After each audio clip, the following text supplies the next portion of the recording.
I'd like to acknowledge them speaking to you today from the lands of the Wadawurrung peoples of the Kulin Nation, where sovereignty was never ceded. I extend my gratitude to the traditional custodians of this land for the continual care and connection to country, and my respect to elders past and present. I'd also like to acknowledge the lands of the Latchi Latchi and Barkindji peoples, where I spent my will experience. I extend my gratitude to the Indigenous community members, in particular the Barkindji elders, who generously shared their time and stories with us, as well as to our group leader, Professor John Doola of Mur in the Torres Strait. Recently on Wadawurrung country, mornings bring a blanket of purang on Wari and dewdrops on Yurak. Swallows play with windmilling's movements, and Gurra is turning country golden. Hi, I'm Emma. I'm in the early childhood stream of the MTeach program, and I'm excited to share my capstone journey with you today, which is titled Ripples of Care, a holistic exploration of relationships through Indigenous perspectives. Now, this inquiry has grown from the coming together of two interests, and along the way I've drawn a lot of inspiration from time spent on country, in particular from the waterways on Latchi Latchi, Barkindji and Wadawurrung country. I visualise my capstone process to be following the path of these waterways, beginning with the confluence of the Murray and Darling rivers near where I spent my will experience, being likened to the coming together of these two interests. In this way, one river would be my passion for educator well-being and an awareness of how educators treat each other and themselves often ripples out to affect the children in our care, their families, and potentially the wider community and profession. The second river would be my growing awareness for the strengths and wisdoms of Indigenous ways of knowing, being, and doing, and the ongoing impact of colonisation. I wanted to explore how these two interests could meet, intertwine, and strengthen each other through the question, how can I draw on Indigenous knowledges of caring for country to build a community of care within my setting? Using a self-study methodology as presented by Samaras 2011, this question is both personal and situated. More on that in a moment. I deepened my inquiry through the utilisation of an artography method, which combines art making and writing. This method explores the interconnectedness of artist, researcher, and teacher, and how these roles are interconnected. So my presentation flow will have literature, stories, and photography woven together to show my meaning-making process. Artography allowed for an embodiment of ideas, and photography created opportunities to tune in more to the subtle details in moments and place and share with others, opening up possibilities for an effective attunement. As this method focuses more on the generation of questions to explore meaning and expand on perspectives rather than a specific answer, I found that my improved learning in my self-study was heavier in new wonderings than in concrete answers. I draw here on ideas presented by Tim Ingold, 2022, who works to shift our ideas of prioritising knowledge acquisition to attention. This moves from a place of ignorance to being humble in not knowing and how uncertainty can reappear as possibility. He discusses how there are two sides of attention, both exposure and attunement.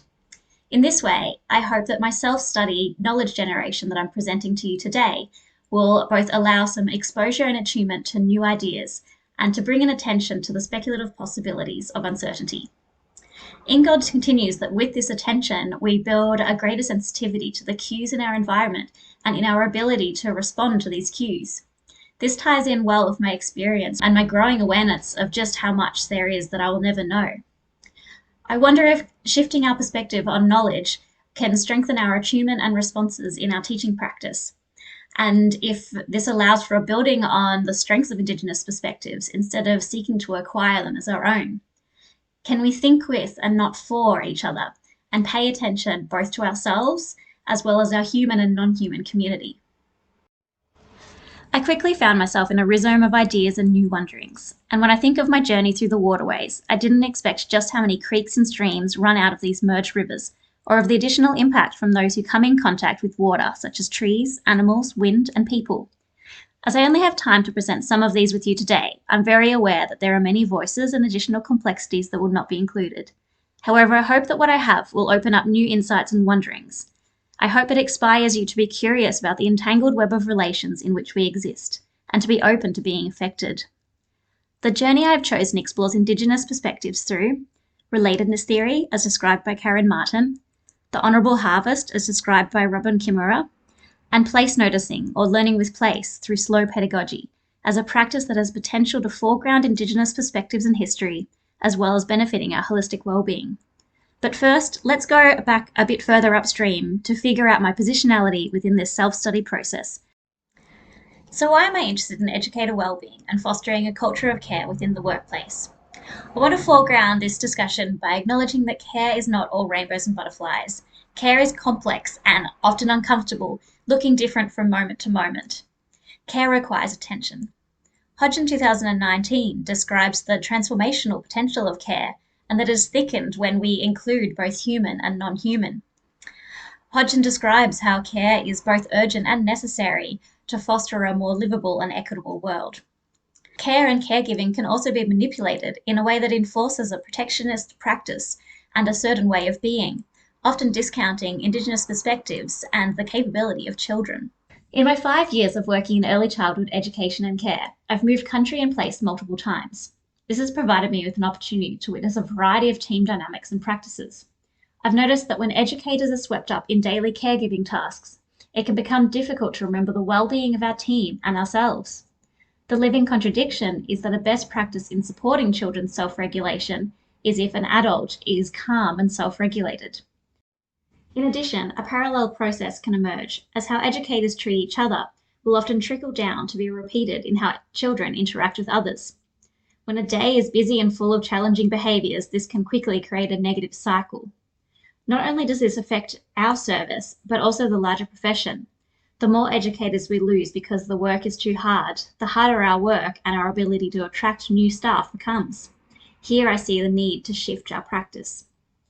In settings where there's an awareness of this parallel process and where a supportive and caring culture amongst educators is prioritised, I've noticed many enlightening moments when children as young as 1 begin to enact caregiving acts towards educators and each other. I wondered in what ways I could bring more awareness to the ripples of influence that occur between educators, children, and families. Can we flip a narrative of individualism to the collective? I wonder if this could be supported by broadening our awareness to the interconnectedness with the natural world. And if we look closer at country and see it looking back, what ripples of action and response might follow. This brings us to the second river of interest in the strengths and importance of First Nations perspectives. I grew up with very little engagement in this area. However, I loved animals and being outdoors, and I wanted to be a park ranger when I grew up. When I moved to Canada in 2017, I found that I was being exposed more to First Nations histories and perspectives, and I found this quickly deepened my attunement to both the impact of colonisation as well as the wisdoms in First Nations ways of knowing, being, and doing. This was amplified since starting the MTeach course. I'm now committed to build connections with my local Indigenous community and place, as well as to embed this meaningfully within my practice in support of reconciliation and a world experiencing environmental crisis. The first stream I follow begins by drawing on the writings of Karen Martin, a Ngunnawal woman. She describes relatedness theory as a way to articulate Indigenous worldviews of the interconnectedness between all things. She looks at relatedness not as just being from person to person, but between and amongst all entities, including plants, animals, people, land, skies, waterways, and the climate. From the place of relatedness, each entity has equal value, but also has an integral part to play in the bigger picture. I think on Amber and Quay Molina's writings on holism, and that the whole is more than its parts.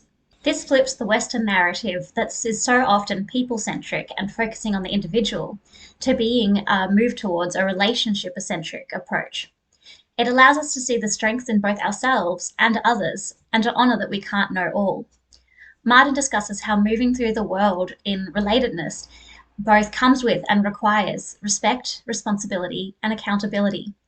This is reflected by Morton and Robinson, 2016, who also notes the generosity and reciprocity that comes with a relationship-centric approach. Martin explores relatedness through ways of knowing, being, and doing, where knowing is knowing how we're related, being is respecting relatedness, and doing is the processes and practices that are required for living in relatedness. I'll be extending on the potentials of relatedness through ways of doing in the Honourable Harvest. Robin Kimura, a Potawatomi woman, shares the traditional teachings of the Honourable Harvest, a practice of ethical reciprocity between humans and the natural world. She speaks of how if we want plants to take care of us, we need to show them our attention, to know what they need, and at the very least, know their name. Just as we ask a lot of the plants that take care of us, we ask a lot of our teams, the children in our care, and their families. We're asking them to trust us in the care of their children after all. I wonder if we can apply some of these ideas of the honourable harvest to both our community and our local place. I wonder how often in our days we pay true attention to our co-educators, to each individual child and their family members. I know there are some days where I haven't given this attention. In looking at the complex care and caregiving dynamics, I see how children are often affected as they're swept up from task to task, often being seen as a task to be completed themselves, such as to be fed, changed, taught, rather than as an agentic being. I've also worked in teams where educators will often not even say hello or make eye contact, but will divvy out instructions of what needs to be done, leaving me feeling like a cog in the machine. In both these cases, I liken it to the extractive relations we often have with the natural world, of it being something to be managed and controlled and something that's for us rather than with us. But I also think of the energy-giving nature of the children's attention.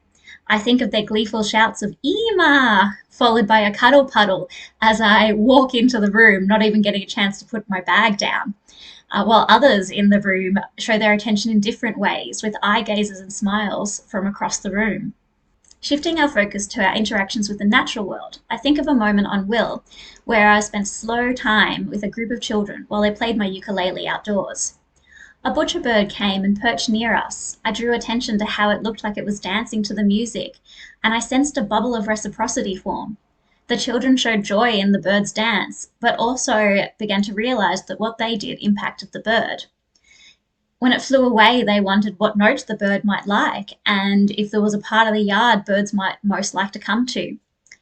They also seemed to show more kindness towards each other, and the ukulele, as my critical friend pointed out, demonstrating how ripples of care can emerge in these slow, attuned moments. On one placement, this knowing what they need was clearly evident from the owner.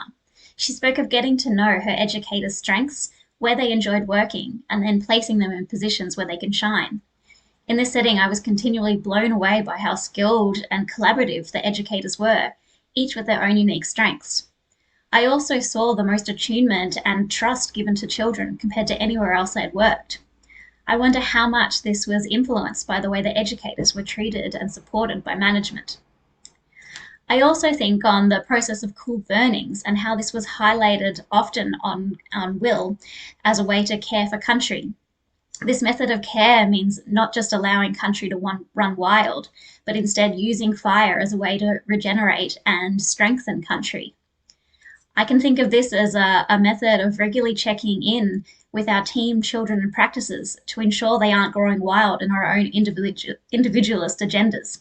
Instead, being okay with stepping into the uncomfortable practice of critical reflection and on what isn't working for the collective well-being of our setting.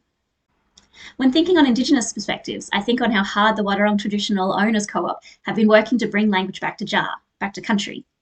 They've created abundant resources such as videos and a Wadawurrung language app, as well as advocating for place names to be changed back to the traditional name, such as Pakayu instead of the Ocean Grove Spit.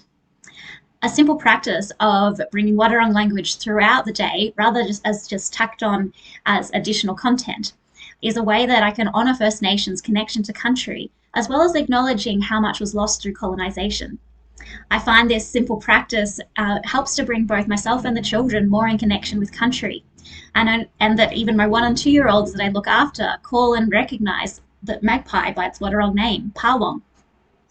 I've noticed again and again when we bring attention to the Wadawurrung name of entities on country that it seems to bring on a sense of personhood and of kin. For example, children pointing out at Miri, the sun, playing peekaboo in the clouds. The Honourable Harvest contains many more tenets that would support us to shift our ways of knowing, being and doing to enact a culture of care within our early years setting. Although not Indigenous Australian perspective, there are many parallels with Martin's relatedness theory. Perhaps this highlights the wisdom in these Indigenous perspectives that were practiced for thousands of years in different places before the impact of colonisation. The Honourable Harvest shows how respect, responsibility and accountability can be both practiced and emerge through relatedness. It shifts us from a human-centric lens to a relationship-centric lens, when interacting with the world and its human and non-human entities. I shift now to a practice I've been exploring this year of place noticing and learning with place, as described by Catherine Ham and co-authors.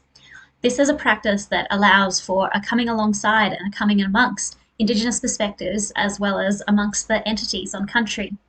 I can see how ideas of relatedness and the honourable harvest can support us to engage respectfully and with an ethics of care in these environments. It also opens up more ways to foreground First Nations perspectives and history without us trying to simply acquire and then teach knowledge and culture that isn't ours to teach. It supports our shift from ignorance to an exposure and an attunement, and often a humbleness to not knowing. Place noticing means learning with place rather than about place, and can be further supported by a slow pedagogy, which often allows us to bring attention to the extraordinary within the ordinary. I'll explore these pedagogies through some encounters I experienced on country. While on my will experience, I found myself being called into connection with a particular tree. I would sit with it most nights and watch the sunset and the vibrancy of life on the river, of jumping fish, water rats, an abundance of bird life, and sky reflected in the water. When I had enough light, I would draw this tree and continue drawing it and representing it through art when I returned home, each time noticing more detail of how the tree had grown to be, deepening my sense of connection. I spoke of this tree to one of the elders, and he asked if I had seen the ring tree or boundary tree that also sat along the river. This tree had branches that had been manipulated as it grew to create a stopping point between clans, where permission was needed before passing. I watched in awe as he drew me a picture of it, his hand moving across the page to reveal not just the tree, but the vegetation and river that surrounded it. I set off to find it with my heart filled with glee from this moment of connection and a different way of learning with country and a multimodal storytelling. When I found it, I couldn't believe I hadn't seen it before. I began to notice a rich narrative in its roots and bark, with a face and dragon hidden within. Its shadows highlighted the ring and its power. I wonder if having so much cultural significance and attunement was part of what drew out this liveliness. When I returned back home and to work, I was talking with one of the children about visiting and talking with these trees, and they asked matter-of-factly if the tree talked back. This moment set my mind pondering on how a tree might talk in different ways than humans. But it also set this child on a new path in her play. I noticed her gently touching and talking with the trees in the yard with a careful attentiveness. I think here on the work of Merriweather 2019, who suggested that supporting this process of enchanted animism in both children and adults, and I quote, may be necessary for learning to live on a damaged planet. She discussed how this kindles an awareness and ability to listen attentively to the world, allowing us to respond to its needs. She proposes that to learn to love, we must first learn to love non-humans. I think on how this enchanted atomism affirms a First Nations worldview of country as a living entity and of a relatedness to all. If we learn to love and listen to the non-human world, can we better care for our fellow humans too? Anderson 2022 spoke of a way to extend on this approach by choosing a tree as a storytelling tree. This became a way to think with the tree, to listen and share stories of what it may have seen. This foregrounds First Nations histories and storytelling as a way to feel a sense of relatedness to the land around it. Sometimes the tree would tell whole stories, sometimes it would leave it open to wanderings for the children. When I opened up my thinking to the stories entities on country could tell us, my mind shifted to the trauma experienced by country and of the signs that it's not in a regulated state. Obvious things such as floods and fires could be likened to big emotions or a flipped lid that could so easily hurt others, and where drought and extinctions of species could be seen as disengagement. I think of how I've responded to these signs in the past, as I had a huge fear of bushfires and often felt a hatred towards a hot, dry landscape, especially after Black Saturday. I was angry at country for creating such an unsafe environment, and I moved to the city as quickly as I could, and then followed by the Northern Hemisphere for 4 years to escape this particular behaviour of country. For a period of time, I lost my sense of connection to the natural world. Is this any different to how challenging behaviours and disengagement of both children and adults is often responded to, seen in deficit as a burden and sometimes in anger and fear? Both country and humans need a connected community to tune in and look past the behaviour to support each other, to flourish and perhaps heal, acknowledging that everyone comes with their own stories and world. Although I acknowledge that not all challenging behaviours are the result of trauma, they are still likely to be the result of an unmet need. In discussing this point, Nicholson and co-authors 2019 state that a trauma-informed practice benefits all children, with the most foundational and important component being attuned and responsive relationships. Attunement and place noticing also opens us up to be affected in our relations by moments of awe and wonder. These moments are not confined to the wilderness or so-called pure nature, but are often the extraordinary in the ordinary. They're moments of dewdrops on leaves and light on water, of children lying in the sun, gazing into each other's eyes and making the other giggle. I think on Wegner and Wagnerman's 2021 description of wonder and awe, where wonder, and I quote, inspires the wish to understand, and awe inspires the wish to let shine, to acknowledge, and to unite. I think on how closely this relates to Martin's relatedness theory. Place noticing and slow pedagogy also carves out times for mindfulness practice. Taggart 2015 demonstrates the strengths in practicing a regular mindfulness practice and how this allows to stay with an attunement with children and our relational pedagogy. He describes how it also allows us to gain a better self-awareness and an ability to listen more deeply to each other. I acknowledge that I can't build a community of care on my own, and that there are areas to explore further, such as leadership, in particular distributed leadership, advocacy, and the importance of having allies. However, I feel that I've built more confidence in ways that I can support and strengthen a culture of care within my setting, and hopefully create ripples of allies in the process. My will experience in particular helped me to build this confidence, as I saw the transformational potential when a group of people show up and care for and support each other while moving through both the inspiring and the uncomfortable. I'm looking forward to continuing my journey down these waterways. I haven't even reached saltwater country yet, but I'm on my way. I hope my presentation has inspired some new ideas in ways that you can foster your own culture of care within your setting and to foreground Indigenous perspectives, perhaps turning some ripples into waves. Nyatni for listening, and Gabata. Take care.